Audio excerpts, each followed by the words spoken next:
ناظرین میں وقار احمد اور آپ دیکھ رہے ہیں نکلے تیری تلاش میں. ہمارا جو موضوع گفتگو ہے وہ جو کتاب ہے جس پر ہم بات کر رہے ہیں مستنصر حسین طاہر صاحب سے، اس کا نام ہے نیپال نگری. اور نیپال نگری میں جیسا کہ نام سے واضح ہے کہ یقیناً بات ہوگی تو پہاڑوں کی بات ہوگی. نیپال جو ہے وہ بلند ترین پہاڑوں کی آماجگاہ ہے، بہت ہی خوبصورت پہاڑوں کا ملک ہے. 3 کروڑ آبادی کا یہ چھوٹا سا ملک، جو کہ پاکستان کے حوالے سے چھوٹا سا ملک، جو کہ ایریا کے حوالے سے بھی پاکستان سے بہت چھوٹا ہے، لیکن ٹورزم اور سیاحت کے حوالے سے بہت آگے ہے. بہت کچھ سیکھنے کی ضرورت ہے. کلچر اور تاریخ کے حوالے سے بہت ہی کمال اور خوبصورت ملک ہے. نیپال نگری ضرور پڑھیے گا.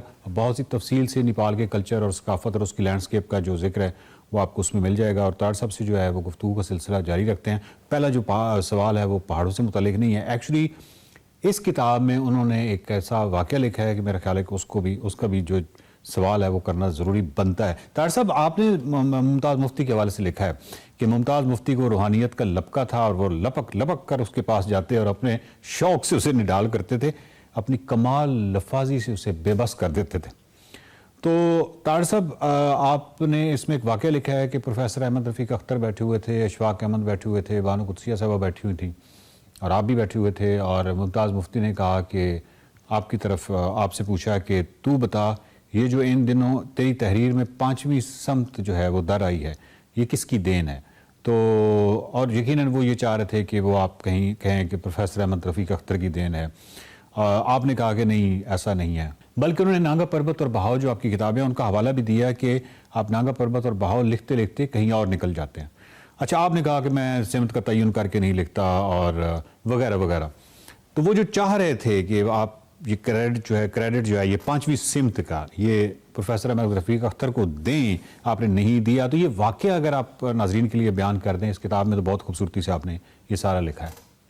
اچھا، یہ اس کا تعلق ہے سچ تو نیپال سے نہیں، جی جی، لیکن چونکہ اس میں یہ قصہ درج ہے، میں جب لکھتا ہوں تو میری زندگی میں جو کچھ ہیپننگ ہو رہی ہوتی، جب مجھے پوچھا جاتا ہے کہ آپ اپنی آٹو بایوگرافی کیوں نہیں لکھتے، تو میں کہتا ہوں کہ میرے سفرنامے آٹو بایوگرافی ہیں 40-50 اور ان میں جو ریفرنس ہیں وہ آٹو بایوگرافیکل ہیں اور ناولز میں ہیں. تو اسی طرح یہ قصہ آ گیا. تو پروفیسر رفیق اختر کے ساتھ میرے بہت پرانے کہہ لیجیے کہ شروع سے ان سے واقفیت تھی، اور تب وہ جوگی تخلص کرتے تھے. He was a very good poet, اور میرے بچے اب بھی ان کو جوگی انکل ہی کہتے ہیں. تو بعد میں انہوں نے وہاں پہ کالج کھولا. پروفیسر صاحب اب شرمندہ ہوں گے اس بات پہ کہ ان کا جو پہلا جلسہ ہوا تھا تنظیم کا اسی حوالے سے روحانیت کا، اس میں اسٹیج سیکرٹری میں تھا، یہ پہلا ہوا. تو بہرحال یہ لمبی داستان ہے پروفیسر صاحب کے حوالے سے. میں ان کی جو قادر الکلامی ہے ان کا بڑا معترف. تو وہ ہوا یہ کہ بھئی ہو جاتا ہے نا، ایک چیزوں کا فیشن ہو جاتا. فیض کا فیشن ہو گیا تو سارے فیض کے پیچھے پڑے ہوئے ہیں، فیض ڈے ہو رہا ہے، یہ ہو رہا ہے. نہ نون میم راشد کو یاد کرتا ہے کوئی، نہ مجید امجد کو کرتا ہے. منٹو کا فیشن ہو جاتا ہے.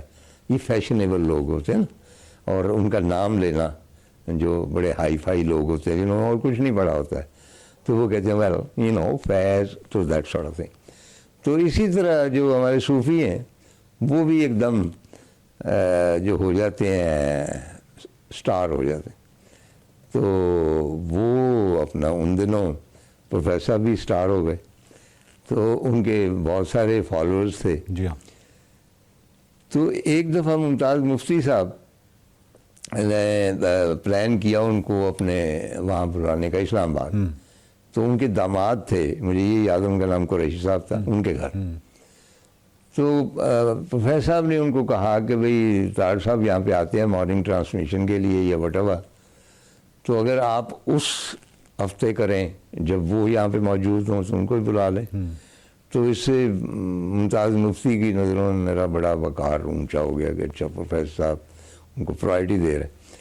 تو بہر طور وہ میٹنگ ہوئی، کھانا وغیرہ، اور اس میں لاہور سے بانو قدسیہ اور اشفاق احمد گئے، اور بھی لوگ ہوں گے مجھے یاد نہیں ہے. ممتاز مفتی تو تھے ہی، اور پروفیسر تشریف لائے. اور میرا خیال ہے کہ انہوں نے آدم کے حوالے سے ایک لیکچر دیا، بہت زبردست لیکچر تھا.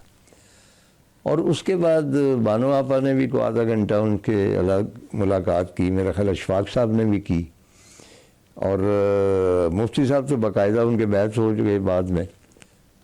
تو ہم کھانے کے بعد کو باتیں کر رہے تھے، تو میں پہلے بھی بہت محبت سے مفتی صاحب کا تذکرہ کرتا ہوں کہ شرارتی تھے بہت.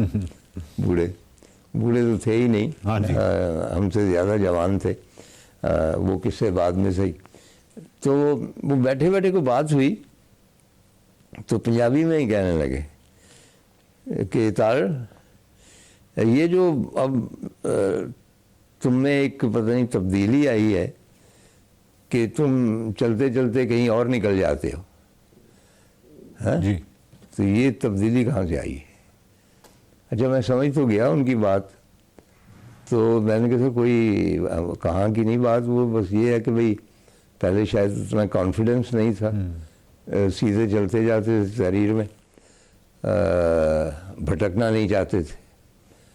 تو اب تھوڑا سا کانفیڈنس آیا تو ویسے ہی کھوج اندر ہوتی کہ یہ ساتھ والی گلی میں مڑ کے دیکھیں صحیح کہ اس کی آخر میں کیا ہے.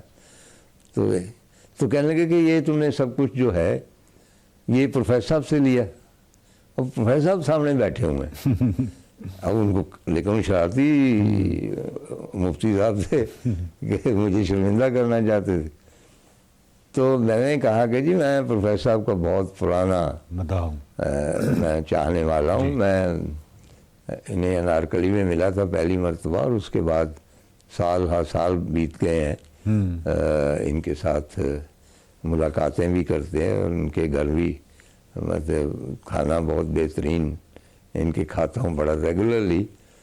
اور مختلف میں نے ان کی خصوصیات بیان کی جو ہیں ان میں.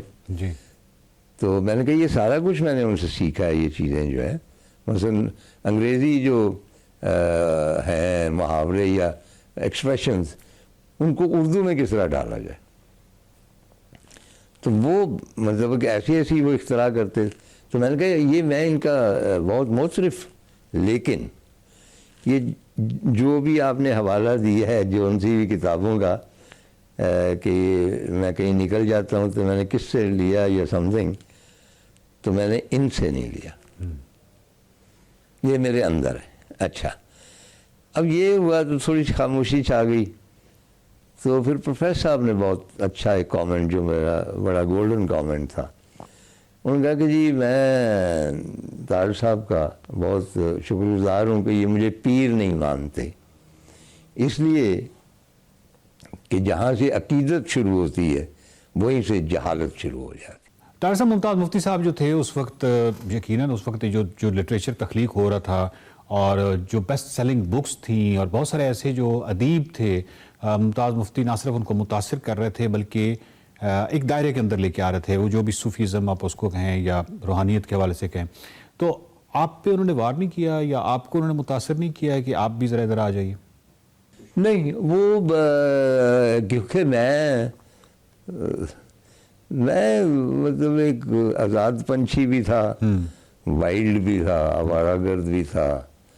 میں کسی خاص ایک جگہ ٹک کے کبھی بیٹھتا ہی نہیں تھا. تو پرندہ تو وہ شکار ہوتا ہے کہ جو ایک جگہ بیٹھا رہے تو جال پھینکا جائے، وہ پرندہ وہاں پہ ہے ہی نہیں ہے. تو ایسا کوئی نہیں ہے. اور دوسری یہ ہے کہ جو جتنے بھی جال جن میں پھنسا ہوں، وہ جو بھی ہیں پہاڑ ہیں یا گندھارا ہے یا لٹریچر ہے یا شاعری ہے، ان میں میں خود جان بوجھ کے پھنسا ہوں، مجھے کسی نے پھنسایا نہیں. تو طاہر صاحب اگر ہم سائیکالوجی کے حوالے سے بات کریں تو جو گروپ ہوتا ہے، جب گروہ ہوتا ہے، وہ اس کے جو ممبرز ہوتے ہیں وہ ایک دوسرے کے ساتھ ذرا نزدیک ہوتے ہیں، زیادہ نزدیک ہوتے ہیں اور ایک دوسرے کو فائدہ پہنچانے کی بھی کوشش کرتے ہیں. اب میں ممتاز مفتی کے حوالے سے ایک آخری یہ سوال صرف آپ سے کرنا چاہ رہا ہوں کہ اس گروپ کو آپ بیسیکلی آؤٹ سائڈر ہیں، اس گروپ کے اندر نہیں تھے، تو اس حوالے سے not being a member of that group تو کوئی خسارہ آپ کو ہوا؟ مطلب کوئی ایسا ہوا ہے جس میں ہم کہیں کہ اگر آپ اس گروپ میں ہوتے تو شاید زیادہ فائدہ ہوتا؟ ایک گروپ جو ہے وہ تو اسی طرح احمد ندیم قاسمی گروپ تھا ایک پورا، وہ پورا کریٹیو رہے تھے. وزیر آغا کے ساتھ بھی کچھ لوگ تھے تو یہ بھی کر رہے تھے. تو میری چونکہ میں نے عرض کیا نا کہ میری خصلت میں مطلب ہے کہ کوئی تابع داری نہیں ہے، اس میں ہے کچھ وحشت بھی ہے اور اجاڈ پن بھی ہے جاٹ ہونے کے ناطے سے، تو میں کسی کھونٹے سے بندھا نہیں. تو فائدے ہوتے ہیں ایسے گروپ کے ساتھ متعلق ہونے کے، لیکن نقصان بھی ہوتے ہیں. فائدے یہ ہوتے ہیں کہ اگر آپ بی کلاس رائٹر ہیں یا سی کلاس رائٹر ہیں تو آپ ہمیشہ وہ جو فہرست بنائیں گے رائٹرز کی اس میں آپ شامل ہوں گے کیونکہ آپ گروپ کے ہیں.